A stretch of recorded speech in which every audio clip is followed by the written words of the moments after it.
Assalamualaikum warahmatullahi wabarakatuh. Halo teman-teman, khususnya juga untuk mahasiswa baru peserta PBAK 2021. Kami ucapkan selamat datang di Institut Agama Islam Negeri Kediri. Nah teman-teman, kali ini berjumpa bersama saya, Tri Intan Putri Mayasari. Dan kali ini kita akan membahas seputar tentang Fakultas Usuluddin dan Dakwah IAIN Kediri. Dan di kesempatan kali ini pula sudah hadir bersama saya, ada Bapak Dr. Muhammad Asrul Yusuf MAG, selaku Dekan dari Fakultas Usuluddin dan Dakwah IAIN Kediri. Assalamualaikum Bapak. Waalaikumsalam. Gimana Bapak kabarnya? Baik? Alhamdulillah, sehat. Alhamdulillah, ya. Baik Bapak, jadi kali ini kita akan berbincang-bincang mengenai seputar Fakultas Usuluddin dan Dakwah IAIN Kediri. Ya. Agar teman-teman mahasiswa juga lebih mengenal gitu Bapak dengan Fakultas Usuluddin yang ada di IAIN Kediri.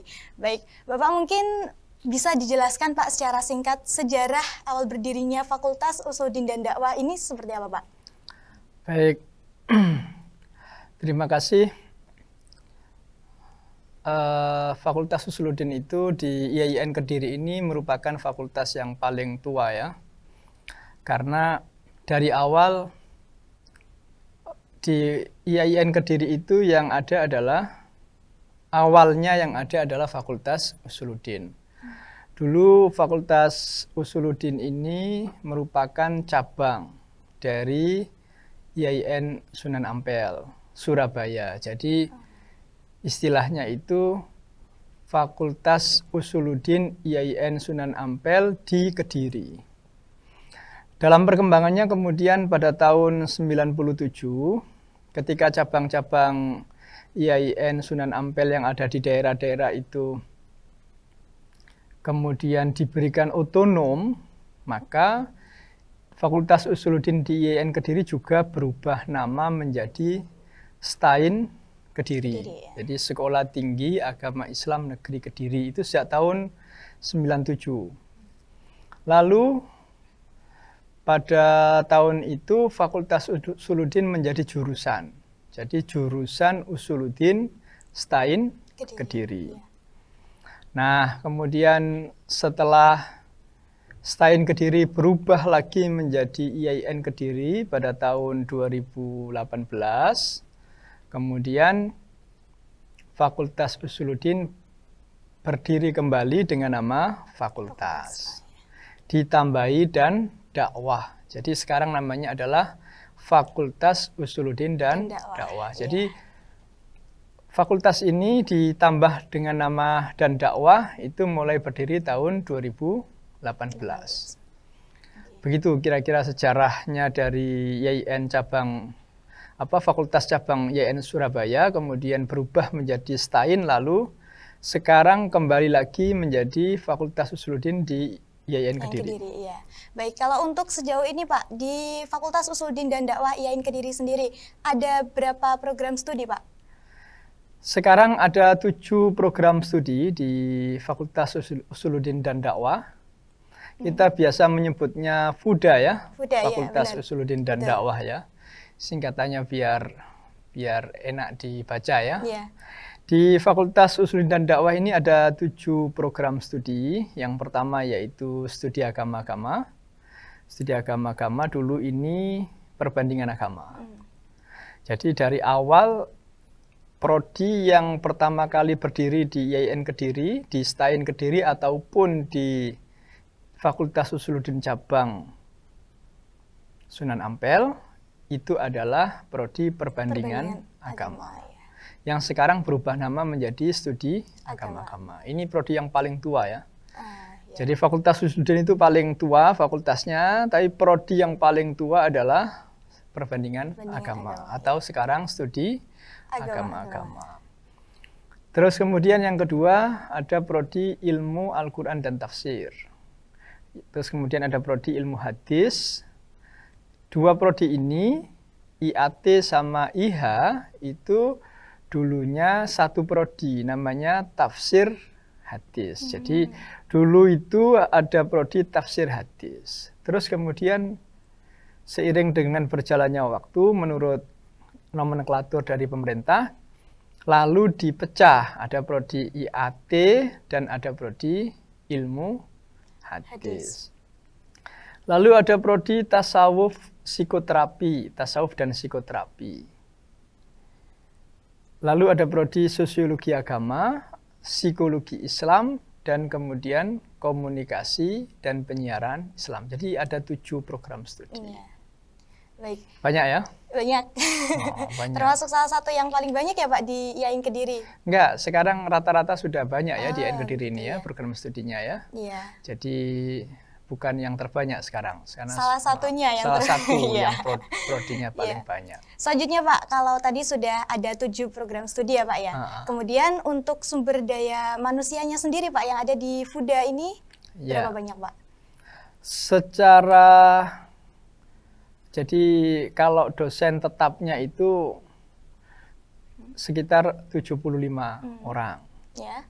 Terus ditambah sekarang ada calon dosen yang baru ya, ada sekitar 5 orang. Jadi kita itu punya tidak kurang dari 80 dosen tetap.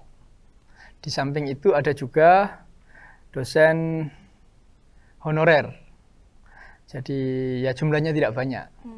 Jadi kira-kira 90 orang di Fakultas Usul ini dosen yang mengajar. Laki-laki dan perempuan sesuai dengan keahlian di masing-masing. Jadi ada yang keahliannya itu komunikasi, ada yang keahliannya psikologi, ada yang keahliannya tafsir, macam-macam. Jadi keahliannya sesuai dengan prodi-prodi tadi itu, yang ada 7 prodi itu. Jadi sudah lengkap ya. Jadi masing-masing prodi itu memiliki dosen yang sesuai dengan keahliannya. Terus banyak yang sudah doktor. Jadi kalau dosennya itu ya boleh dikatakan dosen jempol 2 begini lah, sip gitu ya. Mantap gitu ya Pak ya. Dosennya bagus-bagus di Sulutin ini.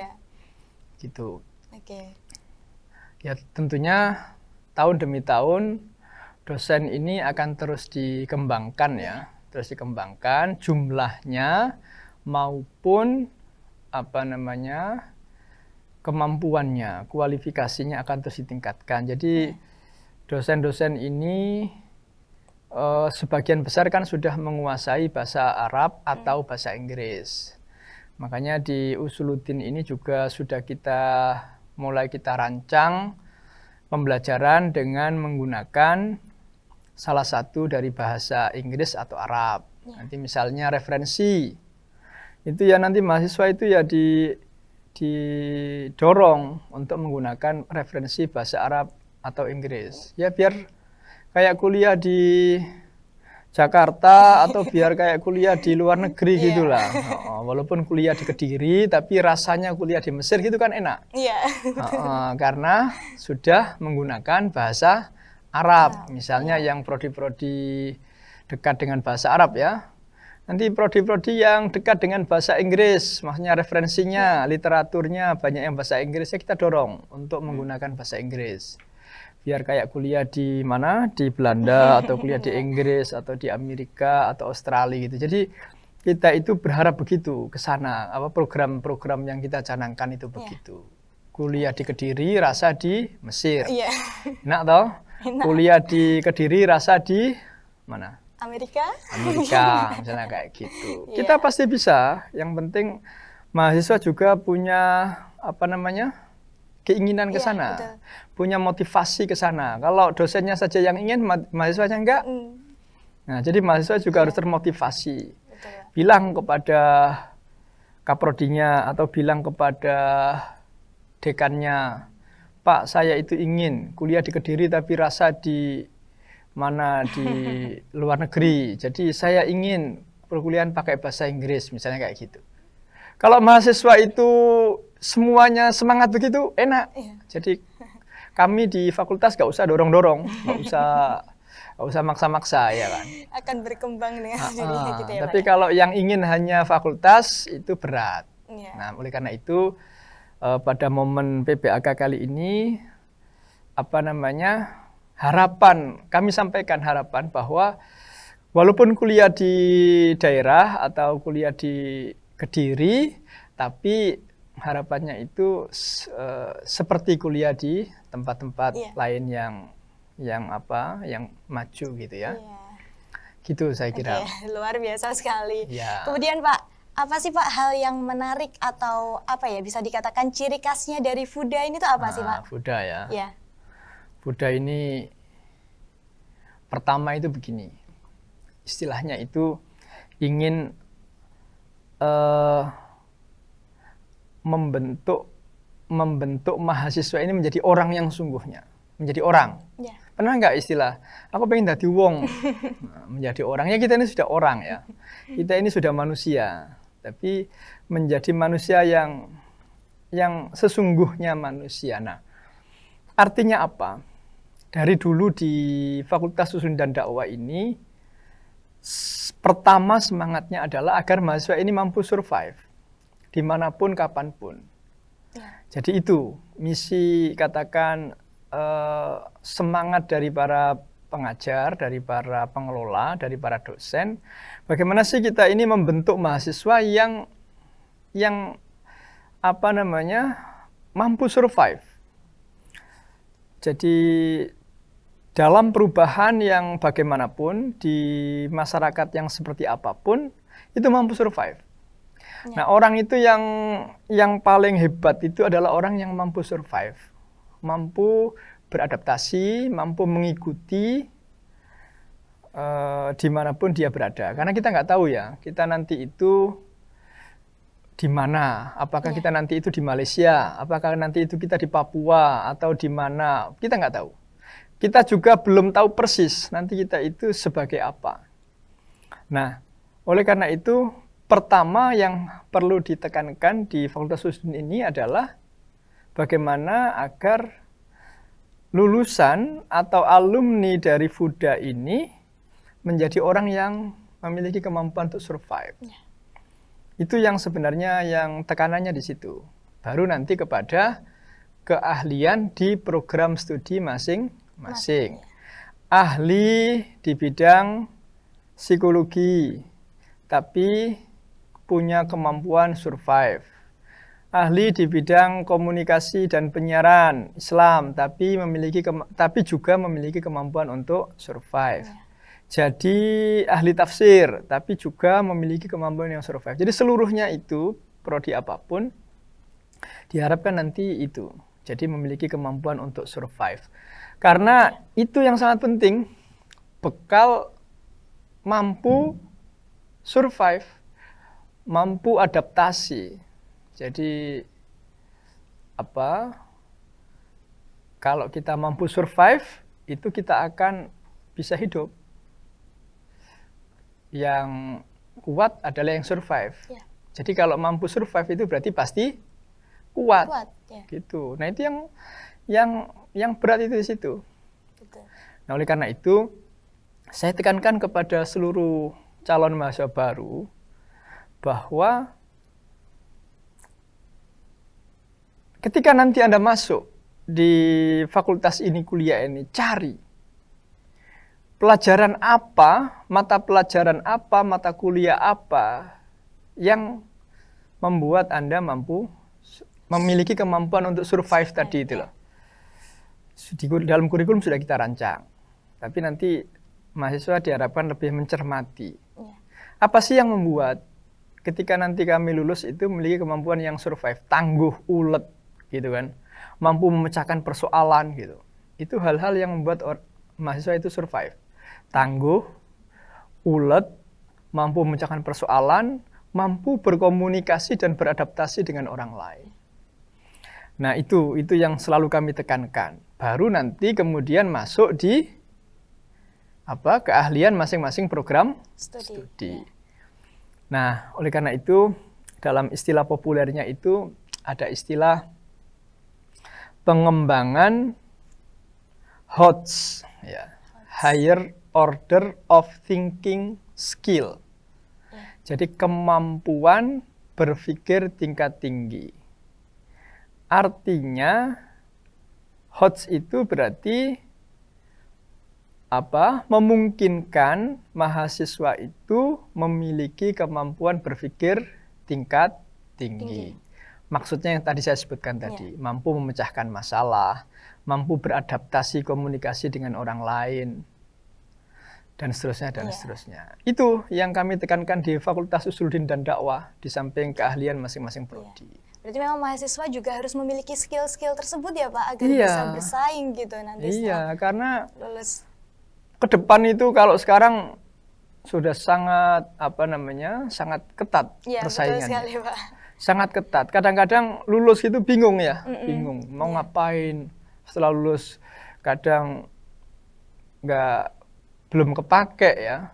Jadi tidak mesti lulus itu langsung ijazah kepakai. Kadang butuh waktu setahun. Nah, kalau kita hot study itu bagus, kalau kemampuan kita survive itu bagus, itu biasanya lebih cepat beradaptasi dengan situasi. Jadi ya walaupun nggak pas-pas sekali dengan ijazahnya itu ya tetap bisa beraktivitas, bisa bekerja. Jadi bahkan kadang-kadang anak-anak yang demikian itu belum lulus sudah mendapatkan aktivitas atau pekerjaan. Nah itu ya memang proses ya, proses sedikit demi sedikit. Yang penting arahnya itu bagaimana agar tadi itu ulet, terus tangguh ya, terus kemudian mampu memecahkan persoalan. Jadi persoalan itu akan selalu datang. Nah, bagaimana kemampuan memecahkan persoalan?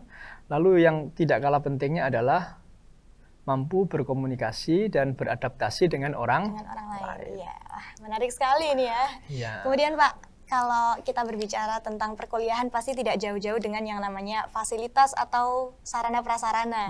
Nah mungkin kan kalau mahasiswa lama nih Pak, sedikit banyak sudah tahu lah ya fasilitas yang ada di FUDA sendiri. Tapi kalau untuk mahasiswa baru, mungkin ini boleh Pak diberikan gambaran seperti apa sih fasilitas yang ada di FUDA ini? Jadi di Fakultas Usuluddin dan Dakwah itu, kalau gedungnya kan paling timur ya, paling timur. Terus di sampingnya masih sawah toh. Jadi udaranya fasilitas yang pertama fasilitas oksigen yang bagus. Ya, ini penting ini ya. Salah satu yang harus disyukuri juga ya Pak. Harus disyukuri. Jadi kualitas oksigen udara yang masih bagus. Nah, itu fasilitas ya toh. Terus jadi kalau AC itu AC alami ya kan. Jadi di Fakultas Usuluddin kalau duduk-duduk di lantai bawah, di depan yang pintu masuk sebelah barat ya, itu kan dingin sekali itu. Sejuk gitu jadi ya Pak fasilitas, kalau Anda bertanya fasilitas apa, pertama fasilitas oksigen yang bagus ya. Sekarang ini oksigen penting ya. Nah terus yang kedua, saya kira kalau ruang pembelajaran sudah standar ya. Terus fasilitas secara umum di perpustakaan juga, yang perpustakaan secara umum ya, itu sudah bagus. Kemudian di laboratorium ya, jadi ada lagi laboratorium ya. Jadi masing-masing program studi telah memiliki laboratorium. Sudah memiliki semuanya ya Pak? Sudah ada laboratorium semua. Terus apa lagi ya? Ya fasilitas. Apalagi banyak fasilitasnya, standar-standar untuk perkuliahan ya kita lengkapi ya, bersama-sama dengan pihak rektorat ya, sudah dilengkapi. Jadi insya Allah kalau cukup lah, tentu ya pelan-pelan terus akan diperbaiki. Kedepannya akan insya Allah terus diperbaiki gitu ya Pak ya. Yang jelas di Usuluddin ini gini, kekeluargaan. Jadi mahasiswa itu jangan sungkan-sungkan. Kalau misalnya ada keluhan, misalnya ada hambatan, itu jangan sungkan-sungkan. Karena yang kita terapkan adalah kekeluargaan. Jadi jangan sampai mahasiswa itu takut, tidak berani menyampaikan. Jangan sampai mahasiswa itu tidak mendapat pelayanan yang baik. Jadi itu yang prinsip yang kami, dan itu saya kira fasilitas yang paling utama ya, kekeluargaan ya. Kita jadi semua adalah keluarga ya. Setuju Pak. Jadi bisa dikatakan sampai saat ini insya Allah lengkap ya Pak ya, fasilitas di FUDA memadai untuk aktivitas perkuliahan. Mumpuni untuk teman-teman mahasiswa berkegiatan gitu ya, iya, Pak ya? Memadai. Iya. Jadi lahan parkir luas ya, luas sekali, luas Pak. sekali, luas sekali. Iya. Oke, jadi insya Allah sudah memadai. Jadi fasilitas yang dimiliki di Fakultas Usuluddin sudah memadai. Iya, mantap sekali ini. Iya. Baik, selanjutnya Pak, sejauh ini di FUDA sendiri Pak, apakah ada melakukan kerjasama dengan pihak-pihak, maksudnya yang kancahnya internasional Pak, misal seperti pertukaran pelajar atau kegiatan-kegiatan lain yang sifatnya sudah internasional gitu Pak? Ya, jadi kalau kesempatan itu ada. Ya. Jadi ini apa namanya, dengan WR3 ya, dengan Bapak WR3 itu telah membuka kesempatan untuk pertukaran pelajar di luar negeri. Kami di fakultas itu juga memfasilitasi pertukaran pelajar di dalam negeri. Sebenarnya tahun ini itu sudah kita fasilitasi, tapi karena COVID ya, jadi akhirnya kegiatan atau program pertukaran pelajar dalam negeri belum berjalan. Masih ditunda gitu ya Pak? Ditunda. Tapi kalau program pertukaran pelajar di luar negeri itu sudah beberapa kali dilakukan dan langsung ditangani oleh Bapak WR3 ya, Bapak Wakil Rektor 3. Jadi di masa sekarang ini memang kita tidak mungkin kalau tidak kerja sama. Jadi kerjasama itu mutlak. Di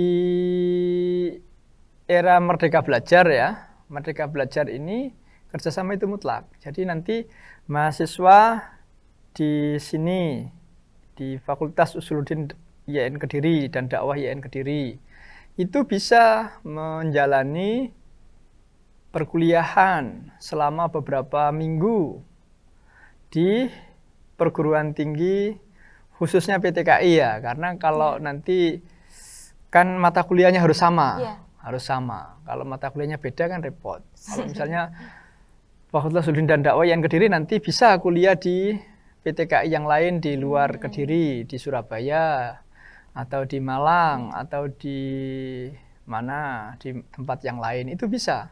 Itu memungkinkan. Kita sudah jalin kerjasama dengan pihak-pihak terkait karena ke depan era Merdeka Belajar itu begitu.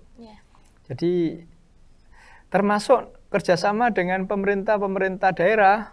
Jadi nanti bisa saja untuk memudahkan magang kuliah di luar kampus ya. Oleh karena itu sejalan dengan Merdeka Belajar, kerjasama itu terus juga kita tingkatkan. Kalau level internasional sementara ini masih ditangani oleh pihak rektorat ya, dan sudah banyak dikembangkan ya. Jadi begitu. Pokoknya tuntutan ya. Jadi Merdeka Belajar itu satu kewajiban. Jadi ya harus kita penuhi. Iya. Berarti memang FUDA ini sudah menjalin kerjasama baik nasional maupun internasional. Ya sudah, gitu ya, Pak, sudah. Kita dengan universitas di Belanda juga punya kerjasama. Kita pernah melakukan konferensi. Kemudian dengan Turki sudah pernah. Jadi ya kalau semangatnya kan memang go internasional. Ya. Jadi seperti yang saya katakan di awal tadi ya. Jadi semangatnya kita ini go internasional. Jadi ini perlu dukungan semangat, motivasi dari para mahasiswa. Kalau mahasiswanya itu semangat, kampus cepat maju. Jadi dosennya semangat tapi mahasiswanya enggak, ya enggak bisa maju. Dosennya semangat, mahasiswanya semangat, cepat maju kampus itu. Jadi salah satu kemajuan kampus itu ditentukan oleh semangat mahasiswa. Ya kalau pihak kampus wajib memfasilitasi semangat itu. Mahasiswa semangat, kita fasilitasi.